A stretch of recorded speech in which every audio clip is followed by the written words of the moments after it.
नमस्कार। अपन समाचार में स्वागत है। शुरू करी मुख्य समाचार से। रूपन्देही में बस के ठक्कर से मोटरसाइकिल चालक के मृत्यु, 1 घायल। राष्ट्रीय विभूति युवा कवि मोतीराम भट्ट की 153 जन्म जयन्ती मनाइम रहल। नेपाल में हिंदू महिला सब प्रमुखता के साथ धूमधाम से मनावे वाला हरितालिका तीज के रौनक जनकपुर में बढ़त गेल। आगामी 2 दिन तीज मनाल जाए। मंत्रिमंडल तत्काल हेरफेर होबा संभावना नहीं रहल। प्रधानमंत्री ओली से स्पष्ट। सरकार के अस्थिर बनावे एहन हल्ला चलाओल गेल। प्रधानमंत्री का जिक्र। आदेश में भ्रष्टाचार अंत कर प्रधानमंत्री केपी ओली गंभीर नहीं भेल। कांग्रेस नेता पौडेल का आरोप। आप समाचार विस्तार से। रूपन्देही में बस के ठक्कर से 1 गोटे के जान गेल। प्रहरी के अनुसार तिलोतवा नगरपालिका 11 भवानीपुर में लू 1 ख 6776 नंबर के बस लू 21 प 7019 नंबर के मोटरसाइकिल के ठक्कर देला से स्थानीय 16 वर्षीय अमन श्रेष्ठ जान गेल। मोटरसाइकिल में सवार आरती श्रेष्ठ घायल भेल के मणिग्राम में रहल क्रिसमस अस्पताल में उपचार भ रहल। भाद्र कृष्ण औसी का दिन आए राष्ट्रीय विभूति युवा कवि मोतीराम भट्ट की 153 जन्म जयन्ती नेपाल राज्य भर विभिन्न साहित्य कार्यक्रम का आयोजना का मनाइब रहल। विक्रम संवत 1923 भाद्र कृष्ण कुशे औसी के दिन जन्मन। विक्रम संवत 1953 भाद्र कृष्ण कुशे औसी के दिन 30 वर्ष के उमेर में ओ परलोक भेल छल। भट्ट नेपाली साहित्य श्रीविधि के लेल गहन योगदान देल गेल छल। नेपाली साहित्य श्रृंगार रस के योगदान देल युवा कवि मोतीराम भट्ट आदि कवि भानुभक्त के जीवनी पहिल बेर प्रकाशन में आनल छल। नेपाल में छापाखाना आन श्रेय समेत ओ पौने छल। उनका मोतीराम भट्ट के उपलब्ध ग्रंथावली गजेन्द्र मोक्ष, प्रहलाद भक्ति कथा, विकदूत, भानुभक्त जीवन चरित्र लगायत कृति प्रकाशित अछि। भट्ट नेपाली कविता माध्यमिक काल के केंद्रीय प्रतिभा अछि। आदि कवि भानुभक्त आचार्य नेपाली में अनुवाद कयल गेल रामायण पांडुलिपि खोजी क विक्रम संवत 1941 में प्रकाशन कयल गेल छल। भट्ट नेपाली साहित्य पहिल भूमि के लेल लेखल एहि संबंधी अनुसंधान होबा बाँकी रहल। पदकन्या बहुमुखी कैंपस नेपाली विषय के उपराध्यापक ज्ञाननिष्ठ ग्याली जानकारी देलिन्।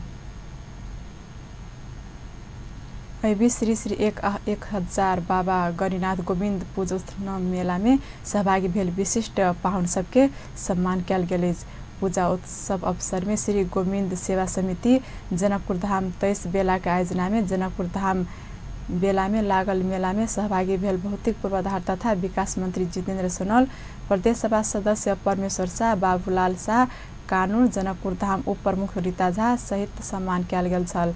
साथे बाबा के मंदिर में प्रवेश द्वार के दाता परिवारजन आ उनके सदस्य सब में समेत सम्मान कयल गेल छल।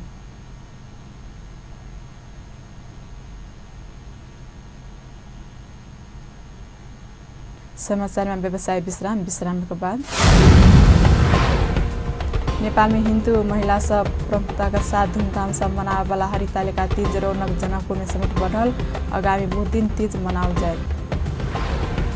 मंत्रिमंडल तत्काल हेरफेर होबा संभावना नहीं रहल। प्रधानमंत्री ओली से स्पष्ट। सरकार के अस्थिर बनावे एखन हल्ला चलाओल गेल। प्रधानमंत्री के जिक्र। आदेश में भ्रष्टाचार अंत कर प्रधानमंत्री केपी ओली गंभीर नहीं भेल। कांग्रेस नेता पौडेल के आरोप। विश्राम के बाद समाचार में स्वागत है। सब बाकी प्रसंग। नेपाल में हिंदू महिला सब प्रमुखता का संग धूमधाम संग मनबैत आबि रहल हरितालिका तीज के रौनक जनकपुर में सेहो बढ़त जा रहल अछि। विवाहित महिला पति या संतान का भलाई के लेल आ युवती सुंदर वर के कामना सहित उपवास बैस क नाच गाना धूमधाम संग मनाओल गेल तीज समीप आबि रहल समय जनकपुर में विभिन्न संस्था आ पार्टी का महिला संगठन सब से एकीकृत भ क धूमधाम संग मनाबे लागल अछि।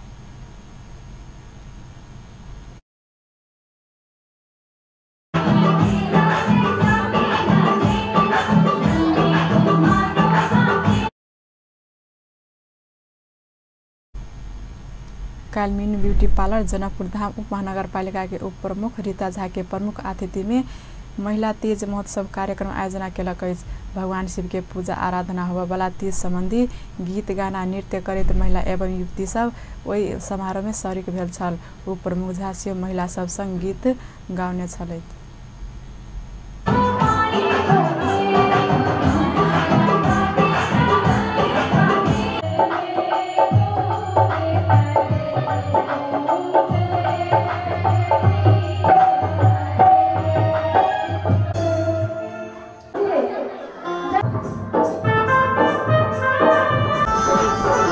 रंगौली से बनावल गेल समारोह में लाल साड़ी आ चूड़ी लहठी माला सहित श्रृंगार में सजल महिला सब संगे वृद्धा सबक से उपस्थित रहल। कार्यक्रम संयोजक मीनू रोनियार बतौलेन तीज बुधिन बनाव जा रहा।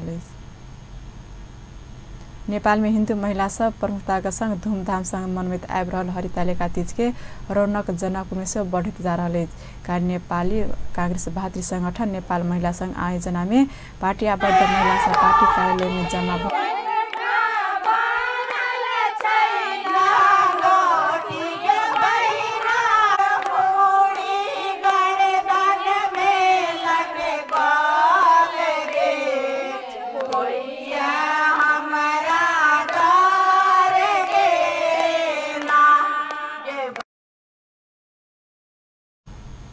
नेपाली कांग्रेस का भातृ संगठन नेपाल महिला संघ आयोजना में पार्टी आबद्ध महिला सब पार्टी कार्यालय में जमा भक गीत गान आ नाच गान सहित तीज मनौलक।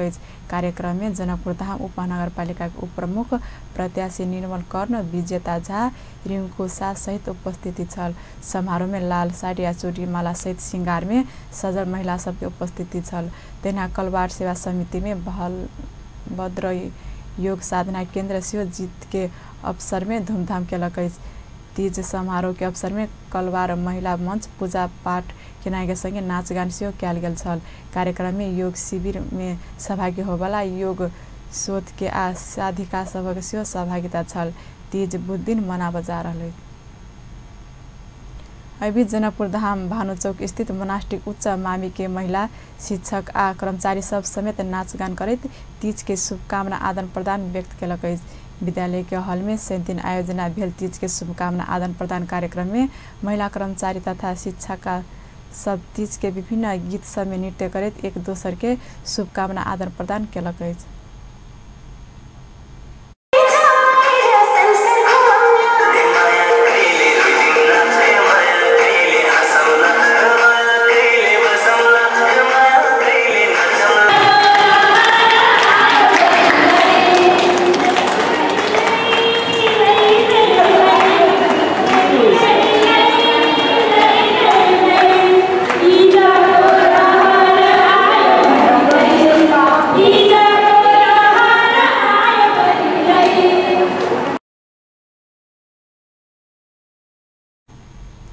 लाल साड़ी आ चोरी पोते सजल शिक्षिका आ महिला कर्मचारी सब एक दोसर के नचबैत आ गीत गबैत मनोरंजन कैने छल। समाचार फिर से व्यवसाय विश्राम के बाद मंत्रिमंडल तत्काल हेरफेर होवा संभावना नहीं रहल। प्रधानमंत्री ओली से स्पष्ट सरकार के अस्थिर बनाव एक हल्ला चलाओल गेल। प्रधानमंत्री के चिट्ठी देश में भ्रष्टाचार अंत कर प्रधानमंत्री के ओली गंभीर नहीं भेल। कांग्रेस नेता पौडेल के आरोप। विश्राम के बाद पुनः समाचार में स्वागत है। बाँकी प्रसंग मोहतरी का पिपरा गाउँपालिका में कर्मचारी सब अवैध रूप से हाजिरी का तलब पका रहस्य खुजल। शुक्र दिन गाउँपालिका कार्यालय पहुंचल समृद्ध समाज नेपाल का अध्यक्ष गणित कुमार यादव के नेतृत्व में टोली हाजिरी रजिस्टर खोजबीन केला पर ओहन रहस्य खुजल। भादो 22 गते समेत उपस्थित नहीं भेल गाउँपालिका सहायक परिचालिका मिथिलेश देवी शाह के भादो 24 गते धरि हाजिरी बनल देखला बाद समाजक टोली गाउँपालिका प्रमुख के ध्यान आकर्षण कराउने छल। अपन टेलिभिजन के 3 दिन भिनसर भेटल भिडियो फुटेज में से गाउँपालिका प्रमुख विनोद चौधरी हाजिरी में त्रुटि भेल कहि रहल सुनाबैत अछि। 24 गते तक छैन इसमें सर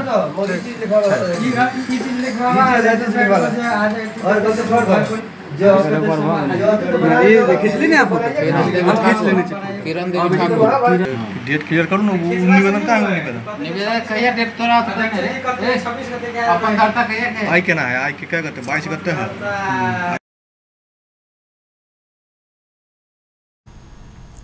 समाज में आबद्ध युवा सब मोहतरी का पिपरा मात्र नहीं भ विभिन्न कार्यालय सब में बिना उपस्थिति भेने हाजिरी क कर्मचारी सब तलब खा रहल आरोप लगौलक। प्रधानमन्त्री केपी ओली मन्त्रीमण्डल तत्काल हेरफेर हेबाक सम्भावना नै रहल स्पष्ट केलकै। प्रधानमन्त्री ओली सरकार के अस्थिर बनाब मन्त्रीमण्डल हेरफेर के हल्ला चलाइब रहल कहैत एकर पाछा नै लाग मन्त्री सबके सचेत सेहो करौलेन। जिल्ला समन्वय समिति महासंघ नेपालको प्रथम राष्ट्रिय जमघट के काल काठमाडौँ में उद्घाटन करैत ओ मन्त्री सब नीक काज कर रहल कहैत हटाउल जेबाक अवस्था नै रहल बतौलेन। प्रधानमन्त्री ओली सरकार स्पष्ट सोच के संग देश के समृद्धि के लेल काज कर रहल दावी सेहो केलेन। ओ रोजगारी का आकर्षक अवसर सृजना करबाक उद्देश्य से सरकार विकास के नयाँ मोड के काज के आगा बढ़ाउने सेहो बतौलेन। एकपल्ट मन्त्रीजीहरू यसो मुस्कुराइदिनुहोस् न, केही हुनेवाला छैन। मन्त्री सर राम्ररी काम गर्नुभएको छ मन्त्रीहरूले। यहाँ त अलिक चर्को घाम लाग्यो भदौको महिना छ, के हो यो सरकार यस्तो चर्को घाम भनेको चाहिँ कुरो पानी पर्छ अलिकति असारमा, के भएको यो सरकार हिलाम्ने बनायो, पानी परेर खत्तम भयो। यस्ता कुराहरूको पछाडि लाग्ने आवश्यकता छैन। हामी राष्ट्र निर्माणको एउटा सङ्कल्पमा छौँ, एउटा महाअभियानमा छौँ। म साथीहरूलाई भन्न चाहन्छु, यो देश अब खाली वैदेशिक रोजगारीका पछाडि कुद्ने देश।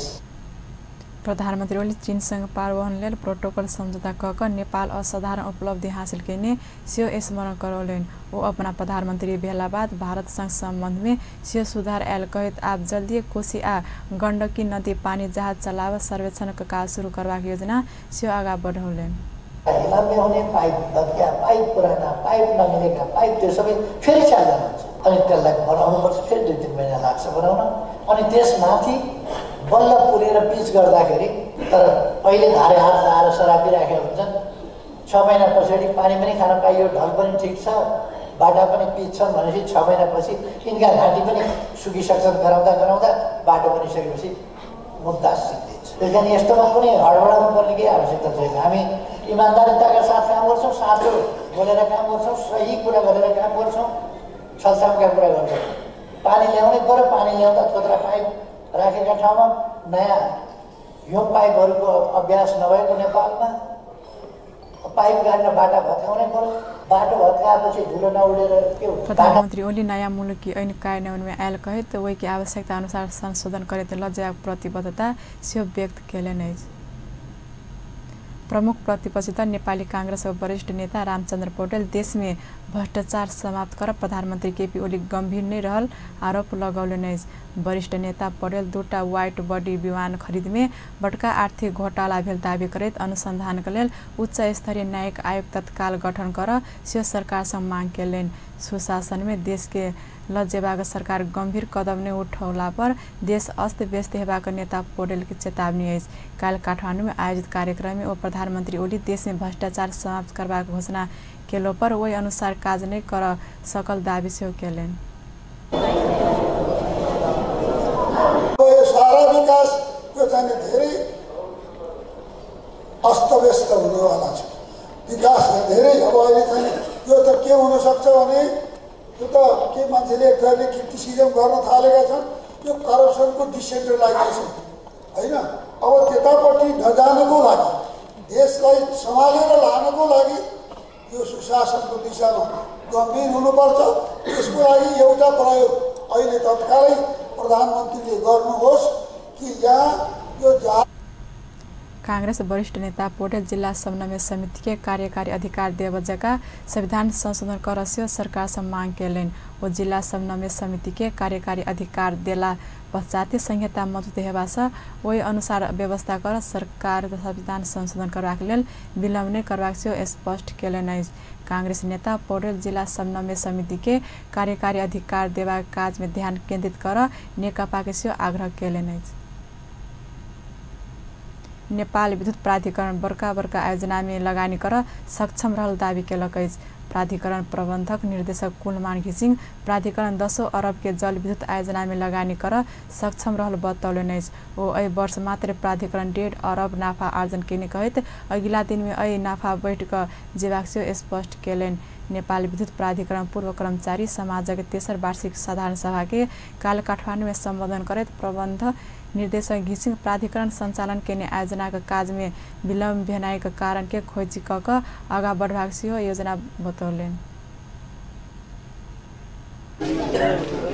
संयुक्त सरकारको लगानी मात्रैमा भर पर्नुपर्ने अवस्था छैन। विद्युत प्राधिकरणले ठुल्ठुला लगानी गर्न सक्ने अवस्था हामीले प्रोजेक्सन गरेको फाइनान्शियल सिट के अरे ब्यालेन्स सिटबाट देखिन्छ।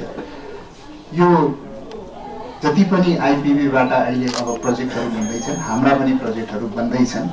त्यसपछि हाम्रो जति हामीले सेल्स म्याक्सिमाइजेसन हुन्छ त्यसबाट हामी विद्युत प्राधिकरण अझ नाफामा जाने हाम्रो प्रोजेक्सन छ।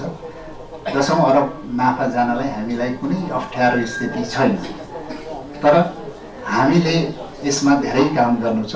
चिलिमे एउटा मोडलको रूपमा अगाडि बढ्यो। चिलिमे प्रोजेक्ट हाम्रो लागि एउटा नेपालको लागि एउटा मोडल रूपमा अगाडि बढ्यो।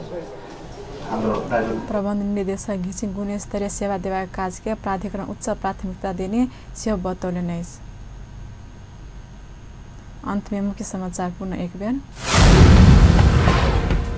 रूपन्देही में बस के ठक्कर से मोटरसाइकिल चालक की मृत्यु, 1 घायल। राष्ट्रीय विभूति युवा कवि मोतीराम भट्ट की 153 जन्म जयंती मनाए रहल। नेपाल में हिंदू महिला सब प्रमुखता के साथ धूमधाम से मनावे वाला हरितालिका तीज के रौनक जनकपुर धाम में समेत बढ़ल। आगामी 2 दिन तीज मनावल जाए। मंत्रिमंडल तत्काल हेरफेर होवे वाला संभावना नहीं रहल। प्रधानमंत्री ओली से स्पष्ट। सरकार के अस्थिर बनाव एखन हल्ला चलाओल गए प्रधानमंत्री के जिक्र। देश में भ्रष्टाचार अंत कर प्रधानमंत्री केपी ओली गंभीर नहीं भेल कांग्रेस नेता पौडेल के आरोप। व्यस्त अपने जेठाम संपन्न होते पल पल खबर तेज नजर देखते रहे अपन टेलीविजन। नमस्कार।